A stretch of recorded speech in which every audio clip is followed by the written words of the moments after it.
Olá pessoal, tudo bem? Então nessa aula eu gostaria de fazer um adendo, só para explicar um pouquinho sobre um processo chamado MapStruct. Esse MapStruct ele vai ser usado bastante ao longo do nosso curso, então eu queria fazer sobre duas, na verdade. O MapStruct e o Lombok, vamos usar bastante eles ao longo do nosso curso. Então hoje, especificamente falar aqui do MapStruct, é uma ferramenta de autogeração de código muito simples de uso.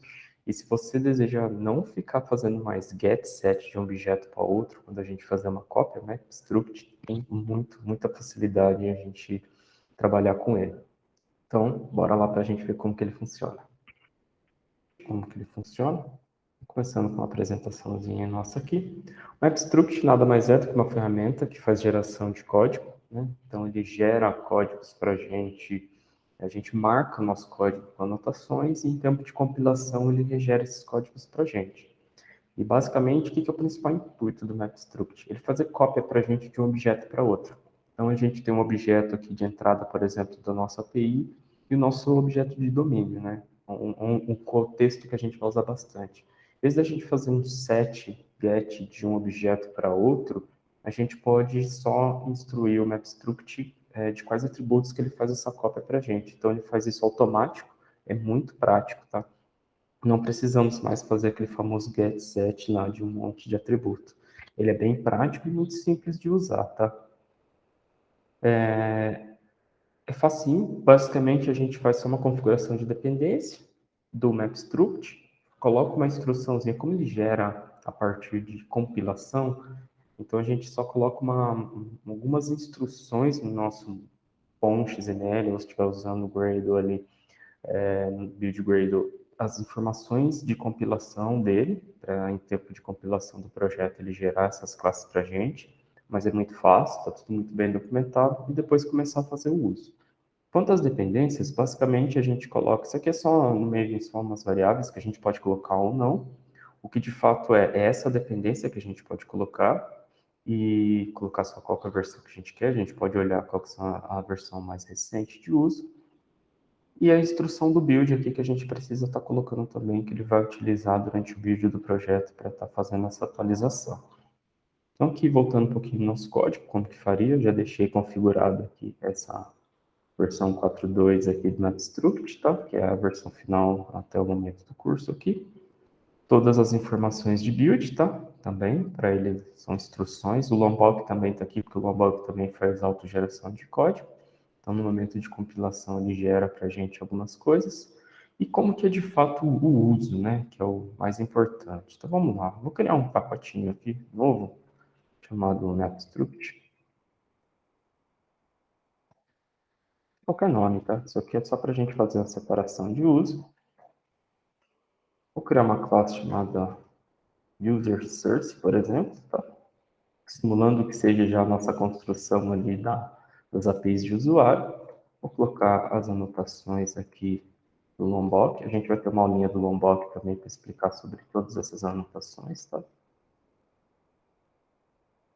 Vou copiar essas anotações, porque eu vou usá-las em outro projeto, em outra classezinha também, para mostrar a cópia. Vamos colocar aqui um atributo, por exemplo, do name, pode ser qualquer atributo. Vou criar uma outra classe aqui, que vai ser a nossa classe que representa o nosso domínio, então, user, por exemplo, tá? Coloco as anotações. Eu também vou ter um atributo string name aqui, tá?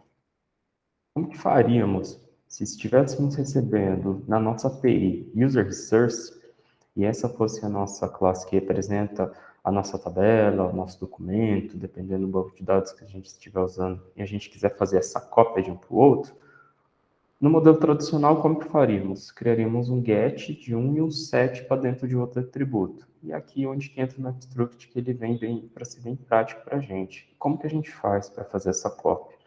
Basicamente, a gente cria uma interface. Ela pode se chamar mapper user, por exemplo. Pode ser qualquer nome, tá? Isso aqui não influencia. A gente adiciona uma marcação aqui, @mapper do MapStruct. A gente cria um método aqui de conversão que vai me devolver um user, por exemplo. Posso dar qualquer nome de método aqui, tá, pessoal? E ela vai receber o meu user resource. Nome de variável também pode ser qualquer nome. Basicamente é isso que eu preciso estar fazendo aqui nessa classe. Vou criar uma outra classezinha aqui de teste, tá?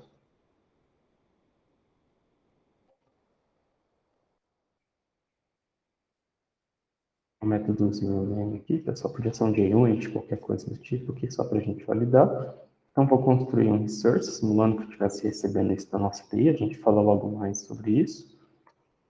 Vou colocar um nome aqui, por exemplo, RR Labs. Vou criar uma instância também dessa classe aqui. É válido a gente criar. Como que eu crio essa instância aqui? Eu posso colocar a nossa map instance. Mappers. Mas isso aqui é uma interface. Como que eu crio uma instância? Aí já entra um pouquinho do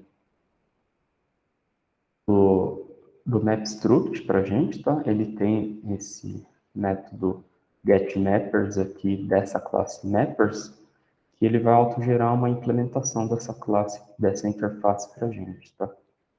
Basicamente é isso.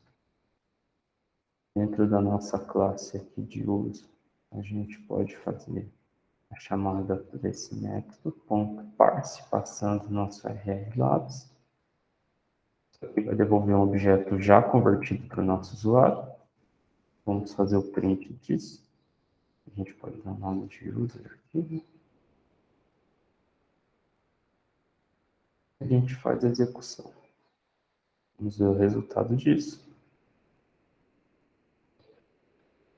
Ele já fez a cópia para a gente para dentro do nosso objeto user, tá? Então a gente não teve get set. Ah, mas é um atributo, faz sentido, mas se a gente tivesse 10 atributos, faria bastante sentido, porque é muito prático. E não só isso, tá? Mas o que acontece, então, se eu tivesse nomes diferentes aqui? Então, por exemplo, um aqui, esse atributo é name, mas aqui dentro da minha source é nome. O que acontece? Ele não vai conseguir fazer. Por quê? Por convenção, ele faz essa cópia por nome de atributo. Ah, os nomes são diferentes? Tudo bem, eu consigo fazer o quê? Uma indicação para ele. Tem um @mappings, colocar uma série de, uma array aqui praticamente de mapeamentos. Vamos ter um @mapping, onde que eu vou dizer o nome do campo de origem e o nome do campo de destino. Então, na minha origem aqui, como a gente viu, é nome, então copiaria esse nome. E no meu destino é name. Isso tem que continuar funcionando também, tá? Então, se a gente rodar a nossa classezinha de teste, agora mudou aqui o nome, ele tem que continuar fazendo a nossa cópia. Vamos ver se isso funciona. Funciona. Por quê? Porque eu indiquei que agora você vai pegar do atributo nome e levar para o name. Ah, Harris, tem outras variações também que eu posso fazer? Sim, tem várias. Ele é bem completo e eu poderia, inclusive, ter tipos diferentes. Imagina que aqui eu tivesse um long value, por exemplo, valor. Value. E nessa classe resource eu tivesse um string tipo. Eu poderia fazer aqui somente a conversão, onde, quando eu receber uma string, esse método aqui é um método default, porque default eu estou dentro de uma interface, então posso criar um método default, tá? Eu faria uma comparação, faria uma conversão disso aqui, de um string para um long, então o MapStruct já saberia quando ele tiver nesse comportamento, qual o método que ele chama. Então, para esse caso, que ele recebe uma string e é um tipo, e teria que devolver um tipo long, ele encontra uma ocorrência nessa interface, então ele sabe qual método que ele pode trabalhar para isso, tá? Então, aqui a gente poderia validar se essa string é um valor numérico, é válido. Para isso, a gente tem uma lib bem bacana aqui da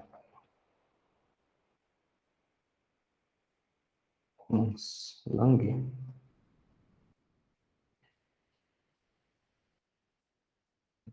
Adicionar o nosso projeto aqui também, tá?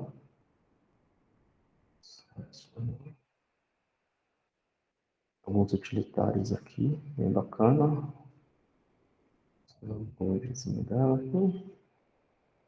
Usar ela aqui dentro. Numeric. Com numérico, a gente não pode fazer essa conversão.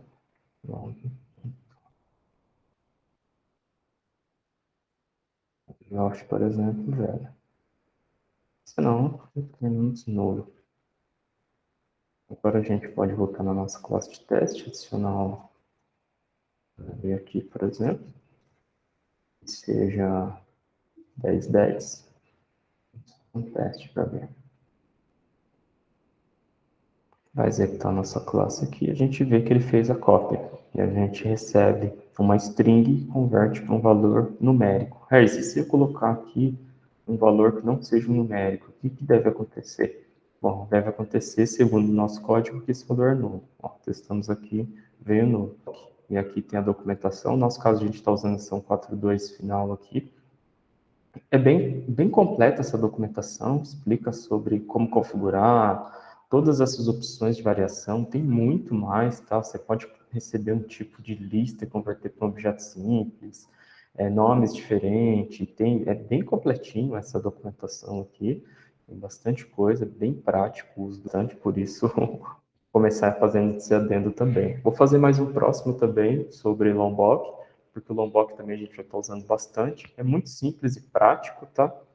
Apesar de um pouquinho polêmico, algumas pessoas não gostam tanto do uso, mas é bem simples também de fazer o uso dele. Eu vou explicar também na nossa próxima aula. Então é isso aí, pessoal. Tchau.